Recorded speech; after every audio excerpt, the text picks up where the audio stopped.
அன்பும் வாழ்த்துக்களும். இங்கே ஆகச்சிறந்த மேதை இருக்கார் எங்கள் கலை இயக்குனர் முத்துராஜு, அப்புறம் என்னுடைய தம்பி அவன் கவிஞர், அவன் சிறந்த கவிஞன். அவன் எழுதிய பாடல்கள், அதில் அவன் சொன்ன ஒரு ஐயா விஜயகாந்தை பற்றி சொல்லும்போது சரிதான், தமிழன் தமிழன் இவன் தான் தமிழன். அந்த பாட்டு கொஞ்சம் வலியாக தான் இருந்தது. அவருடைய இறுதி ஊர்வலம் போகும்போது அந்த பாட்டை திருப்பி போடும்போது ரொம்ப இதாக இருந்தது. அவ்வளவு சிறந்த ஆற்றலாளர்கள்லாம் இங்கே இருக்கிறாங்க. என்னுடைய குரு, அவரை பற்றி நான் சொல்லணும். நாங்கள் பசும்பன் படத்துக்கு நான் கதை வசனம், எனக்கு எங்கள் அப்பாவுக்கும் சண்டை வராத நேரங்களே இல்லை. அப்போ பஞ்சாயத்து செய்த பஞ்சாயத்துதார் அவர் தான். என்ன எழுதி கொடுத்தாலும் தாளை தூக்கி தூக்கி கீழே போட்டுருவாப்புல. சார் அது படிக்கிறதுலாம் கிடையாது, சை சை அப்படின்ட்டு. நான் ஒன்றும் இல்லை, பதறதில்லை, எடுத்து பொறிக்க இப்படியே வச்சுருப்பேன், போய் உட்காந்துருவேன். எல்லோரும் பெரிய பெரிய நடிகர்கள், நான் நீண்டு பையன் ஒரு பேர செட்டு இன்படிக்கிட்டு சின்ன பையன் உட்காந்துருப்பேன். திடீர்னு இந்த இடத்துல சித்ரா, இங்கே சிவா ஒரு இது பண்ணணும், ராதிகா இங்கேருந்து வரணும், இங்கே ஒரு இது வேணும், எங்கே அந்த பையன்? நான் எங்கேயாவது உட்காந்துருப்பேன் தேடி. சிஷியா இங்கே வா அப்படின்னு. இன்னும் என்ன உங்கள் அப்பா வந்து வசனம் கேட்குறாரு, இங்கே வாங்க. என்னப்பா வேணும்? இங்கே 2 பேரும் பேசணும். இந்த இருக்குப்பா. அப்போ அது இதாப்பா நீங்கள் கீழே சத்து முன்னாடி தூக்கி போட்டி இல்லைப்பா, அதுதான்ப்பா. ஐயோ, ஒரு தடவைலாம் இப்படி தூக்கி போட்டார். நான் கடைசியாக வெறும் இந்த இது தான் இருந்தது, அதை தூக்கி கீழே போட்டு நடந்து சென்னைக்கு கிளம்பிட்டேன். பொள்ளாச்சியிலேருந்து நடந்தே போகிறேன்ட்டு திருப்பி, ஏய் வாட உங்கள் அப்பா பற்றி புது சண்டைக்கு இருந்தா என்ன, நீ வா வா வா வா அப்படி கூட்டி போய் பல தடவை. அதுலேருந்து என்னுடைய குரு. இல்லைன்னா பாதி படத்துலேயே போயிருப்பேன் ஊருக்கு. அது சொன்ன மாதிரி, தம்பி சொன்ன மாதிரி திரையுலகத்தினுடைய என்ன சொல்கிற களஞ்சியம்தான் எங்கள் ஐயா. நடிகர் திலகம் ஒரு நடிப்பில் கலைக்களஞ்சியம்னா, இந்த ஆண்டு இந்த படம் இப்படி வந்தது, இந்த திரையரங்கில் வெளியிட்டாங்க, இது இத்தனை நாள் ஓடிச்சு, இதனால் இது ஓடிச்சு, இந்த பண்டிகையில் வெளியாச்சு, எல்லாமே அவருக்கு தெரியும். அவர் நினைவுக்குள்ளே இருக்குது. அவ்வளவு இங்கே இருக்கிற மூத்த இதழியலாளர்கள் எங்கள் ஐயா போன்றவர் இருக்காங்க. விழாவின் சிறப்பே நீங்கள் இவ்வளோ நேரம் இருக்கிற என் உறவுகள் எல்லாம் இவ்வளோ நேரம் அமைதியாக உட்கார்ந்து இருக்கிறீங்கன்னா அதுவே இந்த விழாவுக்கு பெருமை. இதை காட்சிப்படுத்தி மக்கள்கிட்ட கொண்டு போய் சேர்க்க இத்தனை ஊடகவியலாளர்களும் 10 மணி ஆகியும் இருக்கிறீங்க அப்படிங்கிறத பெரிய இது. அது எனக்கு பார்த்திங்கன்னா, ஒரு நேரம் ஒரு ஊரில் இருக்கணும், ஒரு நேரம் ஒரு ஊரில் இருக்கணும். நேற்று எங்கேயோ இருந்து வந்தோடனே வா படம் பார்க்கன்னு கூப்பிட்டாப்புல, அங்கே போனேன். இன்றைக்கி நீதிமன்றத்தில் நிற்கணும், நின்றுட்டு 5 மணிக்கு வந்து இறங்கினேன். வா இங்கே பாட்டு வெளியிடணுன்னு கூப்பிட்டாப்புல. வேற ஆளாக இருந்தால் போயா வேலை இருக்குன்னு சொல்லலாம், அவர்னா போன்ருப்பேன். விஜித்துக்காக வர வேண்டியது இருக்குது.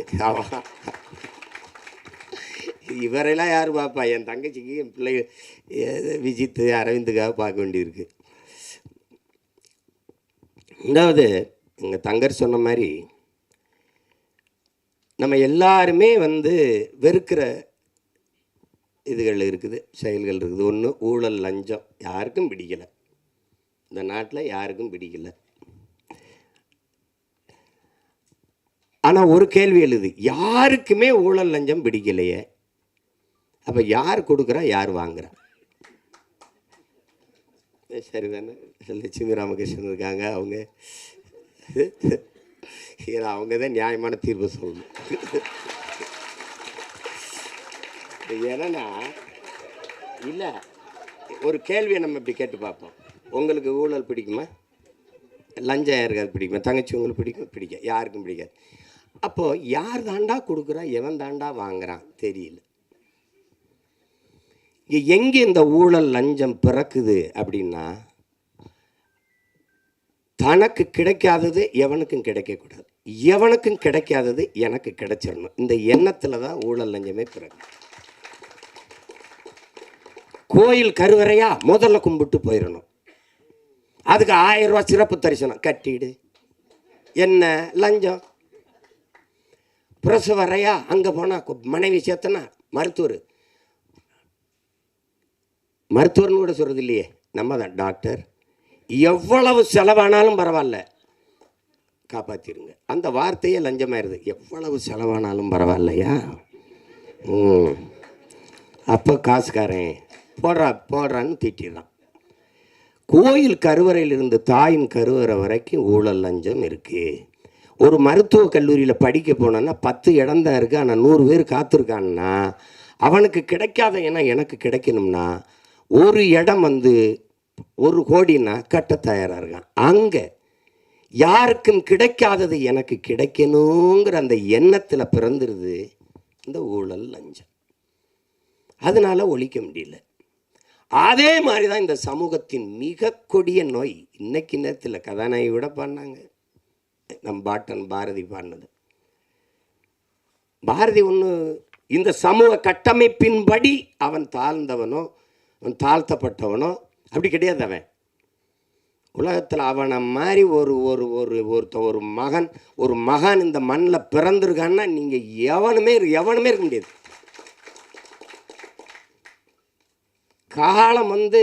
காலம் பல கவிஞர்களை உருவாக்கி இருக்குது. அன்பிற்குரியவர்களே, காலத்தை உருவாக்கிய ஒரு பாவலன் உண்டென்றால் உலகத்தில் நம் பாட்டன் பாரதி தான். நாடு சுதந்திரம் அடையில 1921 செத்து போயிட்டான் பாரதி. 47 விடுதலை அடைகிற. ஆனால் ஆடுவோமே பல்லு பாடுவோமே ஆனந்த சுதந்திரம் அடைந்து விட்டோம் என்று அவன் அடைஞ்சிட்டான் சுதந்திரத்தை. நீ மாநிலம் பிரிப்பாய் நினச்சானா? மொழி வழியே மாநிலங்கள் பிரிப்பீங்கன்னு நினச்சானா? அவன் வந்தே மாதரம் என்போம், எங்கள் மாநில தாயை வணங்குதும் என்போங்கிறான். டே, நீ பிரிக்கலை, அதை பற்றி அவங்க கவலைப்படல. இதை தமிழ்நாடுன்னு பேர் வைப்பாங்க, அதுக்கு ஒருத்தர் 76 நாள் பட்டினி கிடந்து சாவான், அதெல்லாம் அவனுக்கு தெரியாது. தமிழ் திருநாடு தன்னை பெற்ற எங்கள் தாய் என்று கும்பிடடி பாப்பா, அமிழ்தில் இனியதடி பாப்பா, நம்ம ஆன்றோர்கள் தேசமடி பாப்பான்னு. யாரு? தமிழ்நாடுன்னு ஒரு பேரே வைப்பாங்களானே தெரியாது. கம்பன் பிறந்த தமிழ்நாடு, உயர் கல்வி சிறந்த தமிழ்நாடு, புகழ் கம்பன் பிறந்த தமிழ்நாடுங்கிறான். வள்ளுவன் தன்னை உலகினுக்கே தந்து வான்புகள் கொண்ட தமிழ்நாடு, நெஞ்சை அல்லும் சிலப்பதிகாரம் எனும் மணி ஆரம் படைத்த தமிழ்நாடு தமிழ்நாடு தமிழ்நாடுன்னு பாடி தள்ளிட்டான். எப்போ தமிழ்நாடுன்னு பேர் வைப்பாங்களான்னு தெரியாது. அவ்வளோ பெரிய அறிங்க. அக்ரகாரத்தில் கழுதை வரக்கூடாது, கழுதையை கையில் தூக்கிட்டு நடந்துட்டாப்புல. இந்த பாரதி படத்தில் பார்த்தீங்கன்னா தெரியுமே. மதம் மாத்துறது நீ பார்த்துருக்கா? உலகத்தில் சாதி மாற்றின ஒரே மகான் பாரதி தான். கனகலிங்கத்தை கூப்பிட்டு மீதி அடுத்து போட்டு பூணூவில் போட்டு இன்னையிலிருந்து நீ பறையன் இல்லை ஐயன். யாரா? சுப்பிரமணிய பாரதி பண்ணான்னு சொல்கிறான். போடா. அப்படி ஒரு ஆள் நம்ம ஆள். அவன் சொல்கிறான், அவன் மனசுக்குள்ளே எம்பிட்டு வழி இருந்தா, சாதிகள் இல்லையடி பாப்பா, குல தாழ்ச்சி உயர்ச்சி சொல்லல் பாவம், நீதி உயர்ந்த மதி கல்வி அன்பு நிறைய உடையோர்கள் மேலோர்ன்றான். அதுக்கு முன்னாடி ஒரு கிளவி வர்ற, அறிவு மூதாட்டி வர்றா. சாதி இரண்டொழிய வேறில்லை சாற்றுங்கால் நீதி வலுவா நெறிமுறை. சாதி இரண்டுன்னா நம்மால் என்ன பண்ணுறான்? ஆஞ்சாதி பொஞ்சாதி. அது இல்லை சாதியே, அது இல்லை. ஆண்பால் பெண்பால், அது பாலியல் வேறுபாடு. அது சாதி இல்லை. ஆண் ஜாதி பெண் ஜாதின்னு கிடையாது, பாலியல் வேற்றுமை. அது அவ சொல்கிற சாதி இட்டார் பெரியோர் இடாதார் இழிகுலத்தோர்ன்ட்டான். கொடுக்கிறவன் உயர்ந்த சாதி, தனக்கென்று பதுக்கி ஒதுக்கிற கஞ்ச பிசுனா இருக்கான் அவன் அந்த இழி மகன் கீழ் சாதின்ட்டான். எல்லாரும் பாடி போகிறான். பாரதிக்கு பின்னாடி எங்களுக்கு ஒரு தாத்தா வரான், புரட்சி பாவனை. அவன் இருட்டறையில் உள்ளதாடா உலகம்ங்கிறான். இருட்டறையில் உள்ளதாடா உலகம், சாதி இருக்கின்றது என்பானும் இருக்கின்றானேங்கிறான்.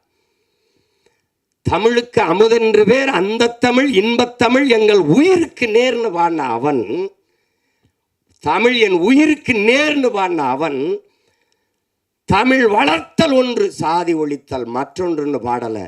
சாதி ஒழித்தல் ஒன்று, நல்ல தமிழ் வளர்த்தல் மற்றொன்றுனா. முதல்ல சாதியை ஒழிடாங்கிறான். சாதிய ஒளி. எல்லாரும் சமநிலை சமூகம் படைக்க தான் போராடுறான்.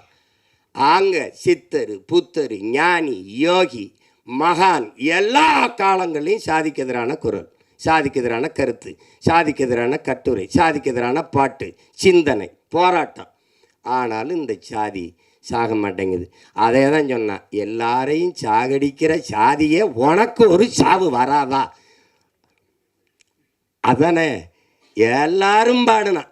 இந்த தலைமுறையில் எங்கள் விஜித்து சிவபிரகாச அவன் பங்குக்கு ஒரு நெற்பள்ளி போடுறான் இந்த சாதியை கொளுத்துறது. சாதிங்கிறது ஒரு கொடிய சமூக நோயாக இருக்குது, கொரோனாவை விட பெரிய கொடிய நோய். சாதி என்ன செய்யுது? உலகத்திலே புனிதமான ஒன்று இருக்குங்க, அன்பு, அதை கொன்றுதுங்க. உலகத்திலே நீங்கள் இந்த இந்த மானுடன் ஒரு அளப்பெரிய ஆயுதங்களை கண்டுபிடிக்கிறாங்க மனுஷன் அழித்து கொள்றதுக்கு. இந்த எல்லா ஆயுதங்களையும் அழிக்கக்கூடிய ஒரு ஆற்றல் இருக்குன்னா அது அன்புக்கு தான் இருக்குது. அன்பு என்ன செஞ்சிரும்னு பாருங்கள். அமெரிக்க அதிபர் இந்தியாவுக்குள்ள வந்தால் கடவுச்சீட்டு வீசா அனுமதி வேணும். இந்திய நாட்டின் முதன்மை அமைச்சர் ஐயா மோடி அமெரிக்கா ரஷ்யா போனால் அவர் கடவுச்சீட்டை காட்டணும், அனுமதி, உள்நுழைவு அனுமதி வேணும், வீசா அனுமதி, உள்நுழைவு அனுமதி வேணும். ஆனால் ஒன்றுமே இல்லைங்க, இதில் ஒருத்தி ஒன்றுமே இல்லை. அன்னை தெரேசான்னு ஒருத்தி ஒன்றுமே இல்லை, அவளுக்கு ஒன்றுமே கிடையாது. அவள் எந்த பதவிகளெல்லாம் ஒன்றும் இல்லை. பாருங்கள், எல்லா நாடுகள்லையும் பணி செஞ்சு வந்து இந்தியாவில் தங்கிட்டா. அவளுடைய சேவை நிறைய தேவை இந்த நாட்டுக்கு இருந்துட்டா. அப்போ உலக நாடுகள் அந்த அன்பு தாயை பார்த்து சொல்லுது, அவளுக்கு கடவு சீட்டு இல்லை, உள்நுழைவு அனுமதி இல்லை, வீசா இல்லை. எந்த நாட்டுக்கு வேணாலும் நீ வா தாயே, உனக்கு எங்கே தங்கணும்னு விருப்பமோ அங்கே நீ தங்கிக்கலாம், எந்த இடத்துல நீ குடியேற நினைக்கிறியோ அங்கே குடியேறிக்கலாம்னு உலகம் இருகரமும் விரித்து அந்த தாயை வரவேற்றதென்றால் உலகத்தை தன் அன்பால் சுருக்கிவிட்டா ஒரு மனுஷி. அந்த அந்த மதம் சாதி எல்லாம் பேசிட்டுருக்குறோம். ஆனால் எல்லாவற்றிலும் புனிதம் ஒன்று இருக்குது, மனிதம். அந்த மனிதத்தை கொன்றுது. ஆகச்சிறந்த ஒன்று அன்பு, அதை கொன்றுது இந்த சாதி. சாதி மதம் நீங்கள் என்ன சாதாரண நினைக்கிறீங்களா? கல், சாராயம், இந்த கஞ்சா, அவினு, கொட்கைன்னு இந்த இதெல்லாம் இருக்குல்ல, அது போட்டால் தான் புதையிரும். சாதி மதமும் சொன்னால் ஏறிடும்ன்றான். இந்த மார்க்ஸை விடவா ஒரு மேதை இருக்கான் அந்த நாட்டில். 2000 ஆண்டுகளில் இவனை போல ஒரு சிந்தனையால் இன்னும் பிறக்கலைன்றா. அவனே சொல்கிறான் மதம் ஒரு அப்படின்னு சொன்னால் ஏறிடுன்றான். மற்ற போதையெல்லாம் படுத்து தூங்கினா இறங்கிரும். சாதி மத போதை ஏறிச்சுன்னா செத்து பாடையில் போனாலும் ஏறாது. ஏன்னா தனி சுடுகாடு அவனுக்கு. செத்தாலும் ஆறுமுக கவுண்டர் சுப்பிரமணிய நாடாருன்னு எழுதி வைப்பானா இல்லையா கல்லறையில்? செத்தாலும் போகாது. இந்த சாதி ஒரு சமூக நோய். குறிப்பாக எங்களுக்கு தமிழ் தேசியர்களுக்கு வந்து பெருநோய். இந்த மண்ணில் பிறந்த ஒரு பெரிய புரட்சியாளன் எங்களுடைய அண்ணன் தமிழரசன் அவர்கள் எழுதுகிற, டேய், சாதி, மதம், சாராயம், இது 3 வந்து தமிழ் தேசிய அரசியலின் மிகப்பெரிய பகைவங்கிறது. மதம், சாதி, போதை இருக்க பெரிய கொடிய நோய்டாங்கிறது. அது என்ன சொல்ல? இப்போ தேர்தலில் நம்ம வேலை செஞ்சு போவேன், எல்லாம் சரின்னு விடும். என்னதானாலும் நம்ம சாதியை விட்டு கொடுக்க முடியாதுலன்றான். அவனுக்கு மொழி செத்துச்சு கவலைப்பட மாட்டான், அவனுக்கு இனம் செத்துருச்சு கவலைப்பட மாட்டான், ஆறு செத்துருச்சு கவலைப்பட மாட்டான், மலை களவு போகுது கவலைப்பட மாட்டான், வளம் திருடு போகுது கவலைப்பட மாட்டான், உரிமை பறி போகுது கவலைப்பட மாட்டான். எது செத்தாலும் சரி, தன் சாதி செத்துறக்கூடாது. அப்படி நினைக்கிற ஒரு கூட்டத்துக்கிட்ட 2 காதலர்கள் சிக்கிக்கிட்டா என்ன நிலைமை? அதுதான் கதை. ஒரு பேரன்பை ஒருத்தன் வைக்கிறான், அந்த பேரன்புக்கு பிரச்சனை. அந்த அன்பை சிதைச்சவனை ஒழிக்கணும்னு நினைக்கிறான், பெருங்கோபம். இதுதான் படம். சரிதானே வை? ஆமான்ட்டாப்ல. ஏன்னா நீங்கள் இதை பாருங்கள், சாதிய இழிவை துடைத்தெறிய போராடாமல் இருப்பதை விட செத்து ஒழிவதே மேலானதுன்னு ஆனால் அம்பேத்கர் சொன்ன இந்த மொழின்னு இருக்கிற அந்த வலி இருக்குல்ல, அதை நீங்கள் உணர்ந்துட்டீங்கன்னா நீங்கள் இந்த நாட்டில் தீண்டாமைங்கிற ஒரு சொல்லே இருக்குது. நீங்கள் நினச்சி பாருங்கள் எவ்வளோ வலின்னு தான்னா. யாருக்கு அடிமை இல்லை, எனக்கும் யாரும் அடிமை இல்லை. இந்த எண்ண ஓட்டம்தான் இங்கே எல்லாருக்கும், இந்த மானுடத்தில் எல்லாருக்கும் தேவைப்படுது. இதுதான் இங்கே இருக்கிற சிக்கல். இப்போ பாருங்கள், என்னரும் மக்களே, சிலர் பாருங்கள், என்னரும் மக்களே, இந்த பூமியில் பிறந்து தாழ்த்தப்பட்டவர்கள், தீண்டத்தகாதவர்கள் கோயிலுக்குள்ளே வரக்கூடாது, குளத்தில் குளிக்கக்கூடாது, தெருவில் நடக்கக்கூடாது. இப்படி இந்த தீண்டாமை இழிவை சுமந்து நீங்கள் படுகிற இந்த பாடை பார்க்கும்போது என் இதயம் நொறுங்கி ரத்தம் வழிகிறது. இதற்கு நீங்கள் தாயின் கருவறையிலே கலைந்து போயிருக்க கூடாதா அப்படின்னு ஆவேசமாக தன்னுடைய வழியை வெளிப்படுத்துகிறார் அண்ணல் அம்பேத்கர். அதை தான் தோணுது. எத்தனை வலி, எவ்வளவு வலியின் மொழி அது. இன்னுமா அந்த கொடுமை இன்னும் தொடருது. அதை பாருங்க. பிறப்பின் அடிப்படையில் பேதம் பாராட்டுகிற, உயர்ந்தவன் தாழ்ந்தவன் என்ற பாகுபாடு பாராட்டுகிற இந்த கொடிய நோயை ஒழிக்காத சமநிலை சமூகம் பிறக்காது. இதற்கு என்னைக்கு சொல்றான் பாருங்க. அந்த இதில் படத்தில் கூட வருது பாருங்க. நம்முடைய அது குரல் ஒளியில் வருது. நம்ம பாவா செல்லத்துறைவர் சொல்கிறார் பாருங்க. பிறப்பு ஒக்கும் எல்லா உயிருக்கும்னு வள்ளுவ பெருமகனார் தந்தருளிய மறைமொழியில் எத்தனை ஆண்டுகள், 1000 ஆண்டுகளுக்கு முன்னாடி பாடுறாரு. எத்தனை 1000 ஆண்டுகளுக்கு முன்னாடி பாடுறாரு. இப்போ அந்த காலத்திலேயே இந்த ஏற்றத்தாழ்வு இருந்திருக்குது. பிறப்பு ஒக்கும் எல்லா உயிருக்கும், எல்லா மானுடருக்கும்னு சொல்லவே இல்லை நம் மூதாதை. எல்லா உயிருக்கும் பிறப்பு ஒக்கும்ன்றது. அதில் பிறப்பின் அடிப்படையில் பாகுபாடு, உயர்ந்தவன் தாழ்ந்தவன். இதில் பாரதி ஏன் ஆகச்சிறந்த மானுடன் பாரதி கிட்ட கேட்கப்படுது. எங்க நோய், நாம் பிரம்மனின் தலையிலிருந்து பிறந்தோம், சத்திரியன் தோலிருந்து பிறந்தான், வைசியன் தொடையிலிருந்து பிறந்தான், அந்த சூத்திரன் காலில் இருந்து பிறந்தான், இந்த பஞ்சமன் ஒருத்தருக்கான அவன் எதில் பிறந்தான்னு பாரதிகிட்ட கேட்கப்படுது. பாரதி அவன் மட்டும்தான்டா அவங்க ஆத்தாளுக்கும் அப்பனுக்கும் பிறந்தான்ட்டான். இன்னும் புரியுதா உங்களுக்கு? சமூகத்து மேலே இருந்த அவனுக்கு கோபம் இருக்குது பற்றியில, அந்த கோபம்தான் இந்த பெருங்கோபம். அதை நீங்கள் இது என்ன, அது இழிவை சுமந்து பார்க்குறவனுக்கு தான் தெரியும். நீங்கள் இந்த வழி இது மேல்தட்டு மக்களுக்கு ஒன்றும் தெரியாது. அது நாட்டாமல் பண்ணிட்டு இது ஒரு போதை, இது ஒரு மனநோய். மனிதனை சக மனிதனை தன்னை போல எலும்பு நரம்பு ரத்தம் சதை பசி உறக்கம் கனவு கண்ணீர் எல்லாம் கொண்ட சக மனிதனை தாழ்ந்தவன் என்று தாழ்த்தி வீழ்த்தி சுகம் காணுகிற ஒரு மனநிலை கொடிய நோய். அது மனநோய். அதான் இங்கே இருக்கிறது. ஒத்தது அறிவார் உயிர் வாழ்வார் மற்றெல்லாம் செத்தாருள் வைக்கப்படும்ட்டான் வள்ளுவ பெருமகனார். காரணம் என்ன? துணி விழுக்கிற வண்ணான், முடிதிருக்கிற மருத்துவர், அங்கே சலவை தொழிலாளி வேணும், அங்கே தச்சன் வேணும், அங்கே விளைய வைக்க உணவுப் பொருளை விளைய வைக்க அங்கே வேளாண் குடிமகன் உழவன் வேணும், அங்கே அதை சமைக்க பாத்திரங்கள் செய்கிற குயவர் வேளாளர் குடிகள் வேணும். எல்லோரும் வேண்டும். எல்லாரும் சேர்ந்து இசைந்து வாழ்ந்தால்தான் அது சமூகம். ஒத்தது அறிவார் உயிர் வாழ்வார் மற்றெல்லாம் செத்தாருள் வைக்கப்படும்ட்டான். மற்றெல்லாம் பிணம்டான்ட்டான். எல்லாரும் தான் சாடி இருக்கான், பாடி இருக்கான், ஆடி இருக்கான், எல்லாம் பண்ணி பார்த்துருக்கான். ஒன்றும் நடக்கலை. இங்கே சாதிக்கு ஒரு சாமி, சாதிக்கு ஒரு சமநிலை சமூகம் எங்கே இருக்குது? செத்த பிறகு கூட பணத்தை புதைக்கிறதுல இவனுக்கு இந்த சாதிக்கு இது, இந்த சாதிக்கு இது, இந்த சாதிக்கு அது. இதில் எந்த சாதிக்கும் பாகுபாடு இல்லாத ஒரு தேசத்தை படைக்கும் உலகத்தில் இந்த நிலத்தில் முடியல. எங்கள் உயிர் தலைவன் அவன் கனவு கண்ட தேசத்தில் தமிழீழ நாட்டில் நீ எவனாவே இரு, என் கோட்டுக்குள்ளே என் நாட்டுக்குள்ளே வந்தால் நீ தமிழனா இருன்னு ஒரு மக்களை உருவாக்கி இறந்து போன எல்லாரையும் ஒரே இடத்தில் மாவீரர்கள் துயிலும் இல்லம் என்று நீ பெரிய தளபதினாலும் படு, நீ சாதாரண வீரனாலும் படு, நீ எவனாவே இரு, உயர்ந்தவன் தாழ்ந்தவன் பாகுபாடு இல்லாது எல்லோரும் ஒரே. இங்கே உயர்ந்த சாதிக்காரன் சுடுகாட்டு வழியை கூட தாழ்ந்த சாதிக்காரன் பிணத்தை எடுத்து போக முடியாது. ஆனால் இங்கே மகான்கள் தோன்றியிருக்கார்கள். காந்தி தோன்றியிருக்கிறார், அண்ணல் அம்பேத்கர், பெரிய புத்தன் பூலே எல்லாரும் தோண்டிட்டான். ஒன்றும் எடுபடல, ஒன்றும் சரியில்லை. இன்னொரு தலைமுறை இந்த சாதி மதத்தை காலில் போட்ட செருப்பாக போட்டு தேய்ச்சி நடந்தாலே ஒழிய இது சாகாது. இந்த கருமத்தை ஒழிக்காமல் சமநிலை சமூகம் படைப்பது என்பது சாத்தியமில்லை. வெற்று வார்த்தை.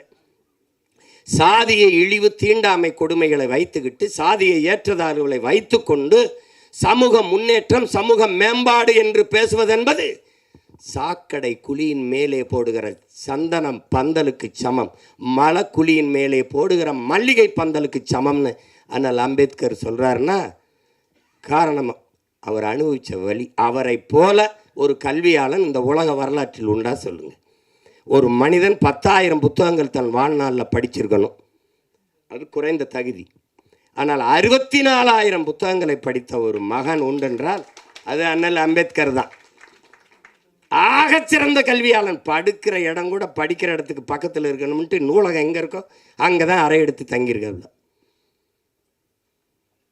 அப்பேற்பட்ட அறிஞன் சொல்லித்தான், இந்த சாதிய இழிவை தொட தெரிய போராடாமல் இருப்பதை விட செத்து ஒழிவதை மேலானதுறான்ட்டார். அப்போ அது அந்த வலியை இந்த ஒரு 2 மணி நேரமா 2 மணி நேரமா 2 மணி நேரம் அந்த படத்தில் எவ்வளவு அழகாக சொல்ல முடியுமோ, அதாவது அது அதிகப்படியாக மிகைப்படுத்தாமல் இல்லை, ஆங்கிலத்தில் ஓவர் ட்ராமான்னு சொல்லுவாங்க. என்ன அது சொல்லணும், புரியும்படியாக சொல்லணும்ல சில இதை. அவன் சொல்லிக்கிட்டே இருந்த தம்பி ஏன்னா வரவரெல்லாம் ரொம்ப தேங்க்ஸ் சொல்கிறேன், ரொம்ப நன்றி சொல்ல மாட்டாங்க சொல்லிட்டு இருந்தாங்க. அது நமக்கு பழகிருச்சு. இப்போ சும்மா பேரளவில் நம்ம ஒரு மொழியை பேசிக்கிட்டு ஏதோ ஒன்று தெரியுறோம், அது இப்படி பழகிருச்சு. அதில் மிக ஆழமான ஒரு பதிவு, அந்த கருத்தை அது ஒரு கவித்துவமாக தாங்கி நிற்குது. ரொம்ப மிகைப்படுத்தாமல் தன் இயல்பு ஓட்டத்திற்கு இந்த கருத்துக்களை படம் சொல்லுது, வலியுறுத்துது. நல்ல ஒரு பதிவு. இனிவரும் தலைமுறையாவது இந்த சிந்தனையிலிருந்து விடுபட்டு எல்லாவற்றையும் தாண்டி ஒரு புனிதம் இருக்குது, அதான் மனிதம். அதை நோக்கி இந்த மானுடம் பயணிக்கணும். அதில் தான் இந்த உலகம் சரி வரும். இதுதான் ரொம்ப கஷ்டம். இன்றைக்கி நமக்கு ஒரு பிரச்சனை இருக்குது. காக்கை செத்தான, கொக்கு செத்தான, யானை செத்தான, புலி செத்தான, பூனை செத்தானன்னு கவலைப்படாமல் போயிட்டுருக்கோம். அதெல்லாம் செத்தா பார்க்க நம்ம இருக்கோம், நம்ம செத்தா எவனும் இருக்க மாட்டான். அதெல்லாம் எந்த உயிர்மை நேயம் கொண்டு வாழ்ந்த ஒரு இனத்தின் மக்கள் சக மனித சாவையே இன்றைக்கி ஏறிட்டு பார்க்குறதில்ல, போய்கிட்டே இருக்கும். அது பெரிய துயரம்தான். அப்போ இதில் ஒரு சிறந்த படைப்பு. இதில் என்னுடைய தங்கரவர்கள் குறிப்பிட்டது மாதிரி பெரிய எங்களுக்கெல்லாம் அந்த வாய்ப்பு கிடைக்கல. நாங்கள் அவருடைய பெரிய அன்பு பிள்ளைகளாக இருந்தும் நான்லாம் முதல் படத்துலேயே அவரோட இணைந்து வேலை செய்யணும்னு நினச்சேன். அந்த வாய்ப்பை பெற முடியல. தங்கர் கூட அழகிலாம் வேலை செஞ்சிட்டார். ஆனால் முதல் படத்திலே தம்பி சிவபிரகாஷுக்கு அந்த வாய்ப்பு கிடைச்சிருக்குது பெருசு. எங்கள் அப்பா இளையராஜா அவர்களோட பணியாற்றுறது.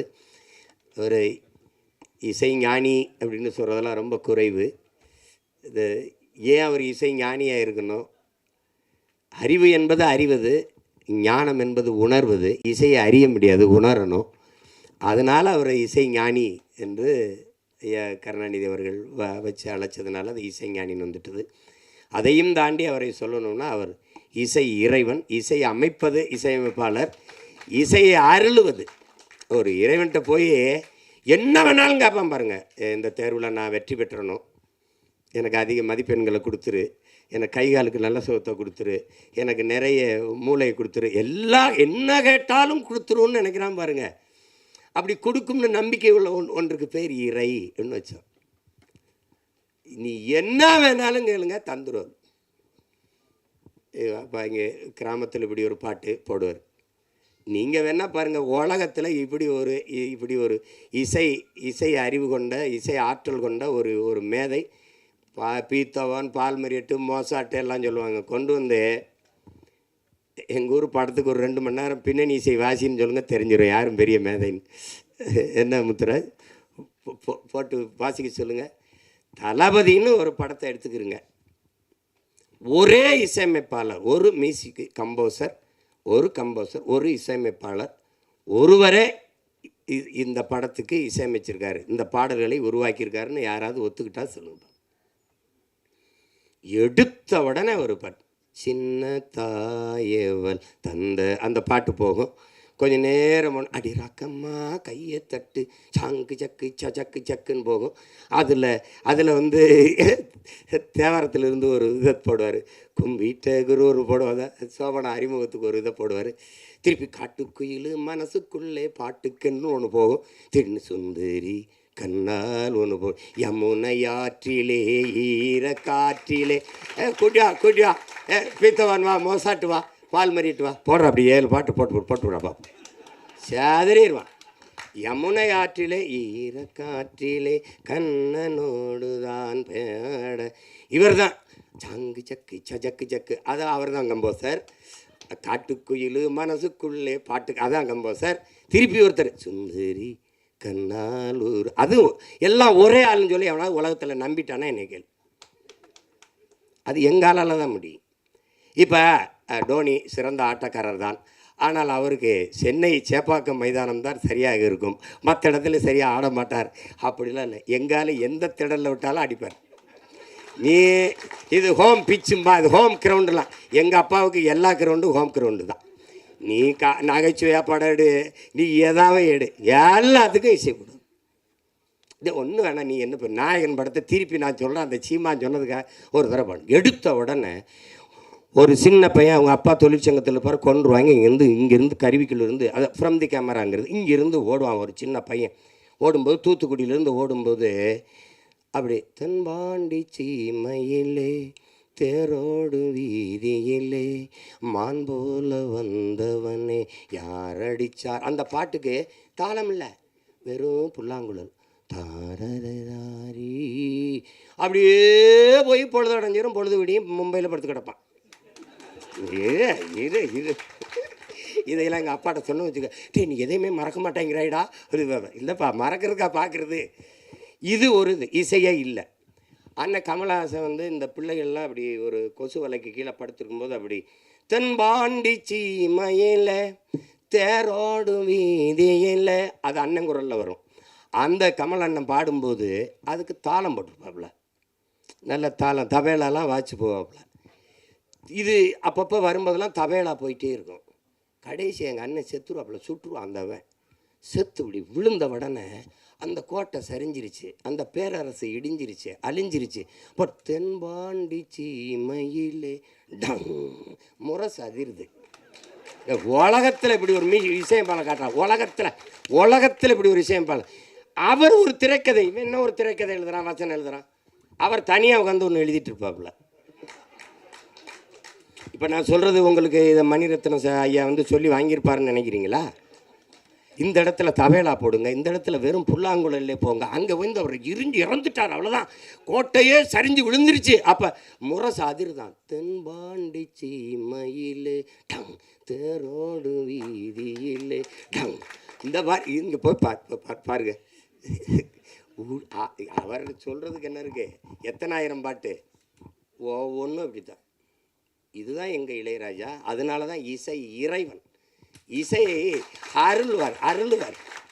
இன்றைக்கெல்லாம் ஒரு என்ன நடக்குது, பாட்டுக்கு மெட்டமைச்சிக்கிட்டு இருக்கோம். அது ஆங்கிலத்தில் கம்போசிங்.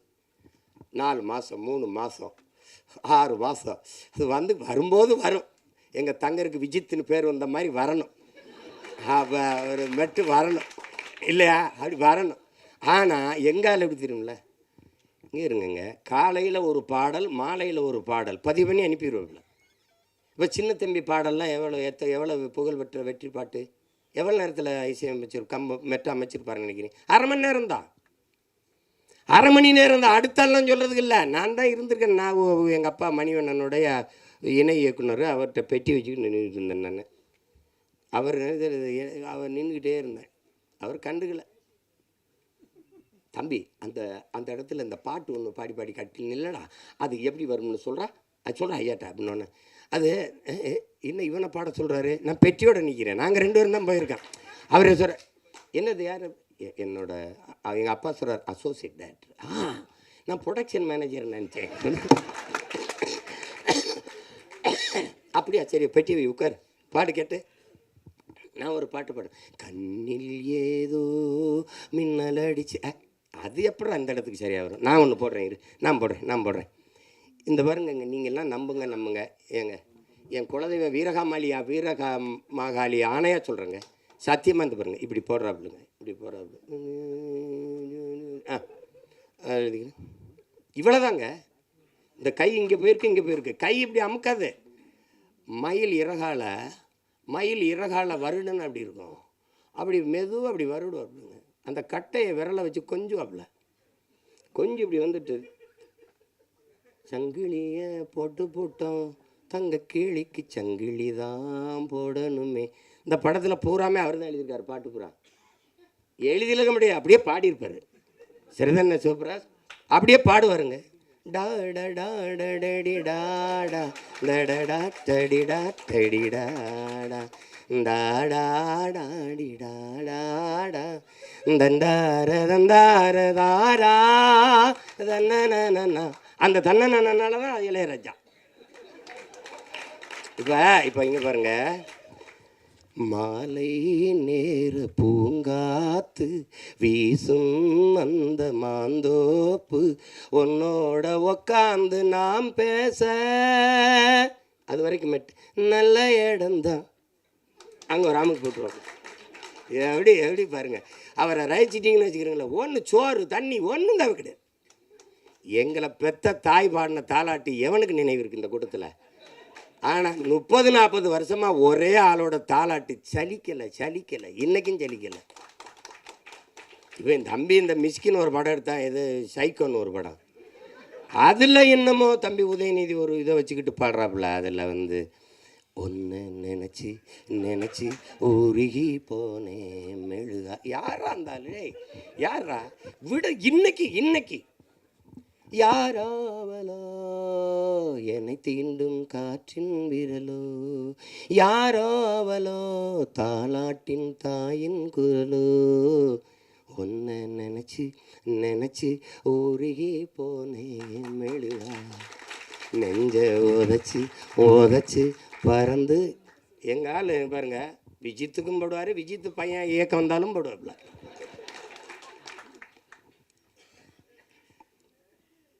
அது வரும். எப்போவாது அரிதான அவதாரங்கள். எப்படி இலக்கிய உலகில் பாரதி வந்தானோ அது மாதிரி இசை உலகில் எங்கள் அப்பா இளையராஜா. அது ஒரு வரம். அதனால் இசை இறைவனின் ஆசி பெற்ற ஒரு படம் இது. அதனால் இது ஒரு மாபெரும் வெற்றி அடையணும். நான்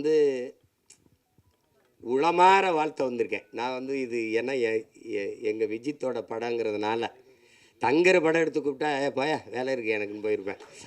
அது அவர் தெரியும். சிரமந்தான். இப்போ போய் 3 நாள் ஆச்சு இப்படி சுற்றிட்டு திரிஞ்சு, காலையில் இன்னும் ஓடணும். அது ஆனாலும் இந்த விழாவும் இந்த நிகழ்வும் எனக்கு ரொம்ப முக்கியமானது.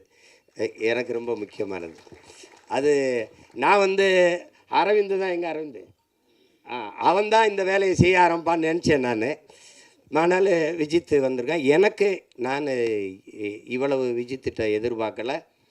ஒரு முதிர்ந்த நடி எங்கள் அண்ணன் சந்திரசேகர் இருக்காங்க. அவங்க அந்த பாலைவனச்சோலையில் நடித்த போது அவ்வளவு இதாக இருக்கும். அந்த உரையாடலை வெளிப்படுத்துகிற ஆற்றல், அந்த இதெல்லாம் உடல் மொழியெல்லாம் ரொம்ப மென்மையாக அதை மாதிரி நடிச்சிருக்கான். அது முதல் படம்னு சொல்ல முடியாத அளவுக்கு நடிச்சிருக்கான் விஜித்து. பாராட்டுகள். அதில் ரொம்ப பெருமைக்குரிய ஒரு நிகழ்வு. இதில் நீங்கள் விஜித்தை பாராட்டுவது தங்கரை பாராட்டுவதும் தான், என்னை பாராட்டுவதும் தான், இங்கே இருக்கிற ஒவ்வொருத்தரையும் பாராட்டுவதும் தான். இருந்தாலும் இது அவனுக்கு ஒரு தொடக்கம். தேவயானி அவர்கள் சொன்னது போல் உன்னுடைய தனித்திறமையில் தான் நீ வெல்லணும். அது முக்கியம். யாருக்குமே அந்த புகழுங்கிறது ஒரு முகவரி அட்டை போல் பயன்படும். ஆனால் நீங்கள் செய்கிற வேலையினுடைய ஆற்றலை பொறுத்து தான் நீங்கள் நிலைத்திருக்க போறீங்களா இல்லையாங்கிறது நிரூபிக்கப்படுது. அண்ணன் சிவகுமாருடைய பிள்ளைகள் தம்பி சூர்யாவும் கார்த்திக் வந்தாங்கன்னா, சிவகுமாரண்ணன் மகன்கள்ங்கிறது ஒரு அறிமுகத்துக்கு சரியாக இருந்தது. தன்னை ஆற்றலால் நிரூபித்தாங்க. அது மாதிரி தான் எங்கள் அப்பா என்ன தான் எஸ்ஏசி அவர்கள் அவனை அறிமுகப்படுத்தலான்னு தம்பி விஜயை தன்னுடைய தனித்த ஆற்றலால் இன்னைக்கு இவ்வளோ பெரிய புகழ்பெற்ற ஒரு இடத்துக்கு வந்திருக்காருன்னா உழைப்பு. எப்படி பார்த்தாலும் உடன் பிறந்தார்களே, வெற்றிக்கு ஒரே ஒரு வாய்ப்பு தான் இருக்குது, கடுமையான உழைப்பு. அதை தவிர எல்லா வேதனைக்கும் ஒரே ஒரு மருந்து தான் சாதனை. சாதனையை எப்படி தொட முடியும்? வெற்றியின் மூலமாக. வெற்றியை எப்படி அடைய முடியும்? கடுமையான உழைப்பின் மூலமாக. அதனால் உழைப்பு உழைப்பு உழைப்பு, அதை தவிர ஒன்றும் கிடையாது. இந்த பேரன்பும் பெருங்கோபத்துக்கு உங்கள் எல்லாருக்கும் எளிய உதாரணம் சேகுவேரா. அவங்களுக்கு தெரியும், கியூபா விடுதலை புரட்சியாளன். பசியோடு இருந்தார்கள் மக்கள், உணவளித்தேன், மனிதாபிமானி என்றார்கள். அது அவனுடைய பேரன்பு.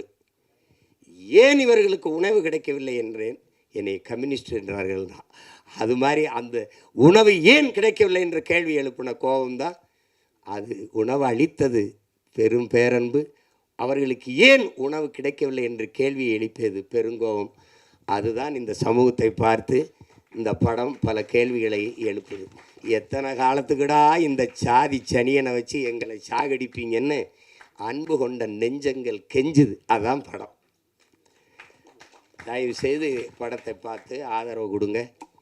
ஊடகவியலாளர்கள்லாம், ஐயா ரஜினிகாந்த் படம் வந்தால் எப்படி எழுதுவீங்களோ, தம்பி விஜய் படம் வந்தால் எப்படி எழுதுவீங்களோ, அதுபோல் இது படம் புதியவர்களை வரவேற்கணும். அது இல்லைன்னா புதிதான ஒன்று எதுவும் வராது. இப்போ என்னையெல்லாம் தேர்தலில் போட்டியிடுறேன்னு யாரும் சொல்கிறது இல்லை. கருத்து கணிப்பில் கூட இந்த கட்சின்னு ஒன்று இருக்குது, சீமான்னு ஒருத்தர் இருக்கான், அவனும் போட்டி போட போகிறான்னே சொல்கிறதில்ல. அங்கே இருக்குது ஒரு பெரிய தீண்டாமை. அதை ஒழிக்க நான் போராடிட்டு இருக்கேன். இது சமூகத்தில் இருக்க தீண்டாமை ஒழிக்க தம்பி எல்லாம் சேர்ந்து போராடுறாங்க. எல்லாருக்கும் என்னுடைய அன்பும் வாழ்த்துக்களும். இவ்வளோ நேரம் இருந்த எல்லாருக்கும் என்னுடைய அன்பும் வாழ்த்துக்களும். ரொம்ப பெருமை. அவர் தம்பி கதிரோடைய அப்போ கதிர் நான் ரொம்ப நெருக்கம். என்னுடைய தம்பி அவருடைய தந்தையார்னாங்க. அவரும் நடிச்சுக்காரு. நல்லவர் அல்ல, கெட்டவரை தான் நடிச்சுக்காப்ல. கொஞ்சம் கொஞ்சமாக சாகும், சாதி கொஞ்சம் கொஞ்சமாக சாகும். சமூக மாறுதல்கள் வந்து கொண்டிருக்கு. இப்போ இன்னொரு தலைமுறை மாறி வருது. அந்த மாற்றத்திற்காக நாம் எல்லோரும் காத்திருக்கிறோம். உங்கள் எல்லாருக்கும் என்னுடைய அன்பும் வணக்கமும். நன்றி. படம் வெற்றியடைய என்னுடைய வாழ்த்துக்கள்.